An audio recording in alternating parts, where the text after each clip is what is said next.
Okay, there's this growing trend on the internet for the past few years that would like you guys to believe that couch co-op is officially done, it's kicked the bucket, see you later. Their argument is that split screen was always a guarantee back in the day for most campaigns, and now it's just an afterthought. Well, guess what, kids? Not everything in life is a guarantee. Unless you're a fan of my boys over at Nintendo, because these beautiful geniuses have been implementing couch co-op in a ton of their first-party games, and they are really good and really under-talked about. With the release of Super Mario 3D World on the Switch, one of my favorite games of all time, I'm going to attempt to rank Nintendo's first-party co-op offerings. Now, everybody calm down, don't point fingers, this is my personal opinion. So I'm going to try to throw in some good reasons that you might want to play one game over another despite where I rank them. So here we go. It's time for my Nintendo Top 10 First-Party Co-op Experiences. You're welcome. Mario & Rabbids Kingdom Battle is a game that will forever be overlooked because of these things called Rabbids, which are not my cup of tea. I know some people like them, but I prefer just Mario. And that's fine, because underneath it all, this is still a really good game. And just for fun, Ubisoft threw in a co-op mode. Now, this game is low on the list because it's hard to say how much that co-op mode really adds to the experience. It's a totally separate challenge to the campaign. And the challenge mode is certainly cool, with each person getting to pick their two characters and coordinating their teams and weapons, but it really limits where co-op could have gone in this game. Still, if you haven't checked this one out, it's like the only Nintendo title that ever actually goes on sale, so it might be worth a shot. Despite very stiff competition with Kirby, Nintendo continues to make Yoshi its cutest mascot ever. I mean, just who couldn't love this guy? In Yoshi's Crafted World, decidedly Yoshi's cutest adventure to date, you and a partner can take on each level together. The game is unfortunately known for being a bit too easy, so it's really better experienced with a non-experienced gamer. One way this plays out great is when one Yoshi jumps on the back of another so you can split the role of platformer and egg shooter. When I was playing with my little sister, this made some of the quote-unquote difficult segments a little bit easier for her. Collecting costumes is also a highlight. Yoshi in a milk carton? Yeah, I don't see why not. The lack of challenge makes the adventure a little bit boring at points, so its charm and co-op is really what carries it to the finish. In our very first video over 2 years ago, we kind of took a dump on Kirby Star Allies. But when you look online and type in best co-op games on Switch into Google, you get lists that include Kirby Star Allies and no Dark Souls. Don't sell yourself short. Don't play Kirby Star Allies. But hey, it's time to make amends with one of my childhood favorites. And that's kind of the thing. Like Yoshi, Kirby has become Nintendo's beginner platformer for kids. This is a great game for a co-op experience, but when Gabe and I played it together, we were just a little underwhelmed by how easy it was. Still, this game has some really interesting co-op mechanics that could be great for you and some other first-time platformers. Mixing and matching different abilities to find new combos is an awesome mechanic. That moment you unlock the giant Waddle Dee umbrella, it's a pretty dope moment, I'm not gonna lie.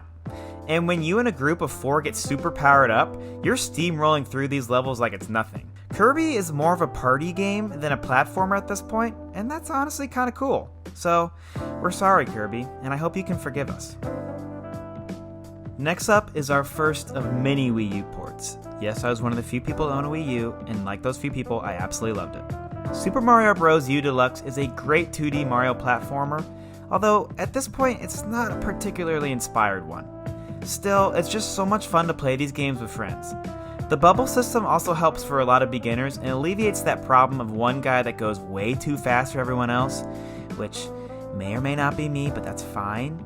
Mario is like the mid-tier difficulty for Nintendo's platformers, which means you can play it with your 8-year-old cousin, or you can play it with a twin 5-year-old friend, and you're still having fun. At this point, I think a lot of us would agree that the new Super Mario Bros. Games are great, but they need to do something to change up the formula with our next 2D Mario game to really wow us like they used to. Okay, Donkey Kong Tropical Freeze is the last 2D platformer on this list I'm gonna talk about, I promise. Donkey Kong being, you know, he's bigger, faster, and stronger too, has taken the reins as Nintendo's toughest platformer. This is definitely where my bias finally comes in, if it hasn't already. I love tough platformers like Super Meat Boy and Celeste, so of course Donkey Kong is going to take the top of the 2D platforming list. However, for co-op, I am really having trouble justifying this. When you play it in co-op, it makes this difficult game a little bit more difficult. You miss out on the special moves that DK gets thanks to his partners because someone else is busy trying to survive as that partner. But like many a Souls journey I've taken, having a friend to shoulder the pain makes a big difference. And that's why I'm giving DK the okay for a good old co-op experience.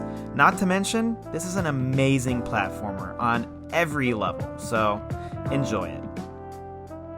Look, I know we all want Breath of the Wild 2 to be co-op. I mean, I'm not the only one who's trying to speak it into existence.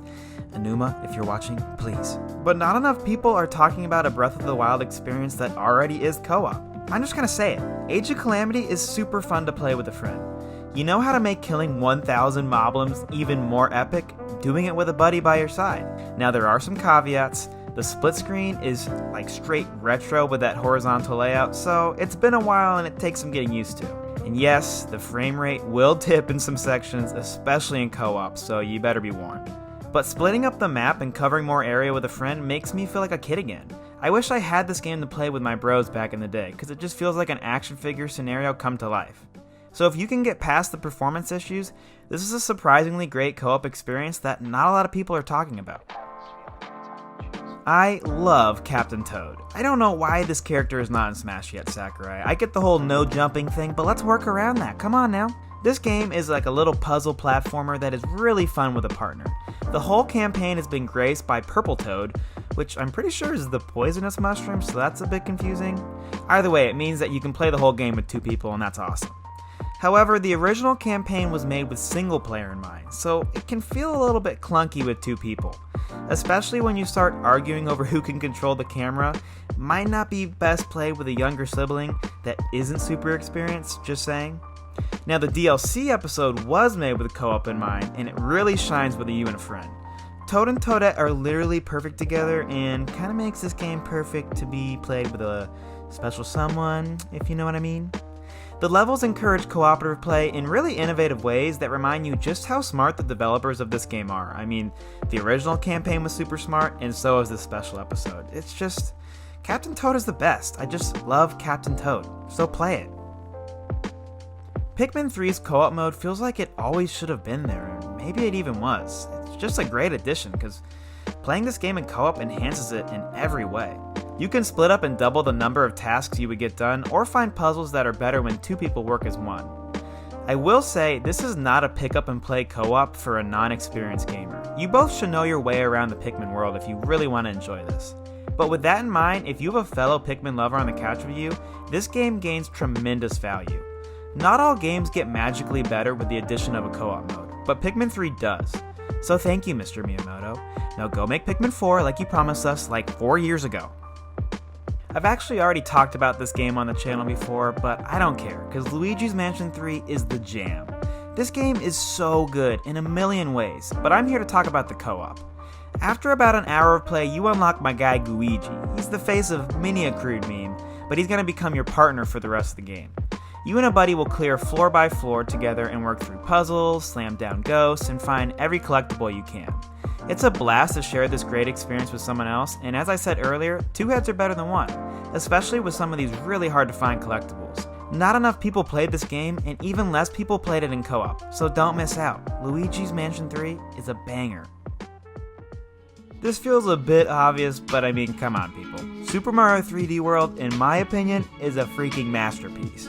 It's crazy it took Nintendo this long to port, in my opinion, the best Wii U game there was. That's right, I said it and I meant it. This is one of the few Mario games that I actually tried to 100% back in the day, and I cannot wait for round 2 to start.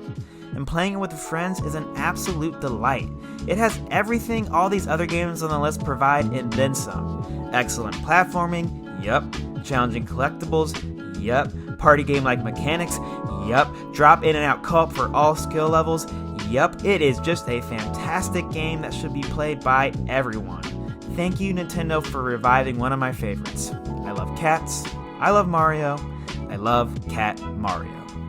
Well, thanks for watching, guys. This is our third list video, and it turns out they're kind of a lot of fun to do. This was a tough one because I was on my own for a video without Gabe, which is a first for us. But don't worry, these solo videos will be few and far between. Gabe and I are fine, nothing to worry about. But I hope you enjoyed it, and if you did, please let me know. I'm sure I'm going to hear a lot of gripes in the comments about my placements, so try to go easy on me. And also, feel free to follow us on Twitter and GG to see what we're up to. And Gabe is rocking an amazing new Instagram now too. We're both hard at work grinding on this channel, so your support means a ton. See you next time on another episode of the Co-op Bros.